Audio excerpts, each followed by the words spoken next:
मोनसे पेज खुलिनानै आङो बर' रावजों एसे रायलायगोन होननानै नाथाय आङो सानोमोन कि आंनि मानसिफोरा मा सानगोनलै होननानै थ' सानसेखालि आं बेबायदिनो अरुणाचल थांबाय हारसिं थांबाय बिराद बरियाहैनो गिदिंबाय ओमफ्राय आङो सानदोंमोन सेरगावआव लायनो बिराद आपेल नुयो होननानै थांबाय खिन्थु आपेलानो गैले एसे जाबाय आपेलानो गैला सिजोनानो जोब्बाय ओमफ्राय बे आपेल थाइसेखौनो माथो दुखु नांथाव बेखौनो रेकर्ड खालामनो गोनां जाबाय ओमफ्राय बेखौनो आङो बर'आवबो मोनसे रेकर्ड खालामदोंमोन ओमफ्राय बेखौ फेसबुकआव हगारनायखाय ओमफ्राय नोंथांमोना जोबोद सापर्ट खालामनायखाय आङो आरोबाव साबायखर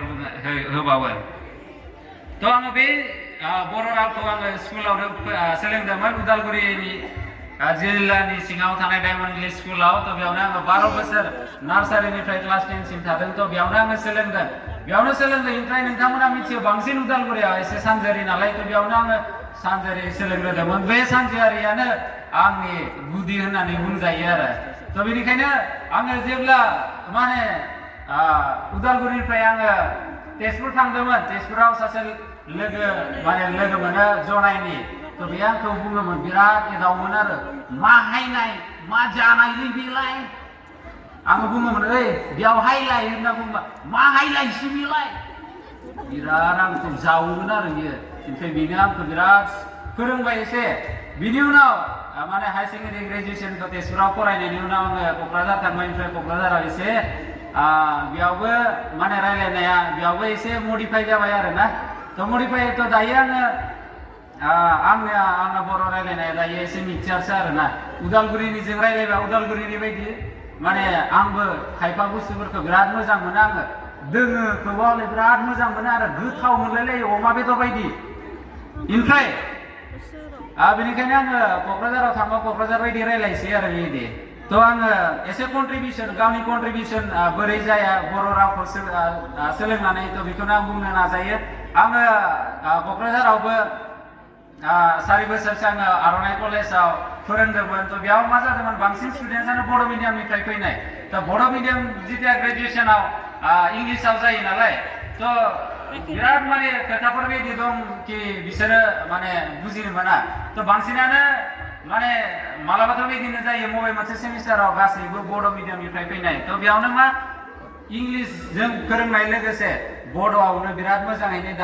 दानस्लायनानै खोन्थायोमोन थ' दाबो बे स्टुडेन्टसफोरा आंखौ फन खालायनानै सोंहरो सार बोरै दं बोरै गैया होननानै दाबो बिराद मोजां सोमोन्दो दं ओमफ्राय बेजों लोगोसेबो दायो आङो मावगासिनो मोनसे स्कुलाव थ' बे स्कुलावबो जेथिया बड' पिरियडआ मालाबा जेनेबा मेडाम सारमोन जुदि एबसेन्ट जायोबा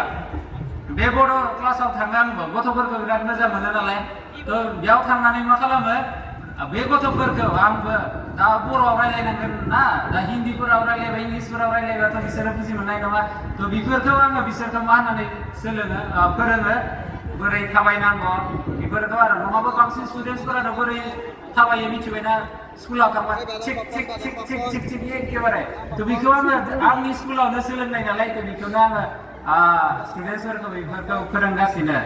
ओमफ्राय बांसिन माथो बुंबावनो ओमफ्राय जोबनायावनो बे बर' थुनलाइ आफादनि बयखौबो आङो आंनि गोसो गोरबोनिफ्राय साबायखर बावो आङो समायथाव नङि मानसिबाबो आंखौ बेयाव लिंहरनायखाय आङो रोजा साबायखर बावो ओमफ्राय नोंथां बयखौबो जायहा गोजानाव दं जायहा क'क्राझार चिरां बाक्सा उदालगुरि ओमफ्राय जेरावनोखि थाया मानो जायफोरा अरायबो सापर्ट होगासिनो बयखौबो आङो आंनि गोसो गोरबोनिफ्राय साबायखर बावो बेजोंनो आंनि बे सुंद' बिबुंथिखौ बेयावनो दोनथ'बाय गोजोनथोंसै।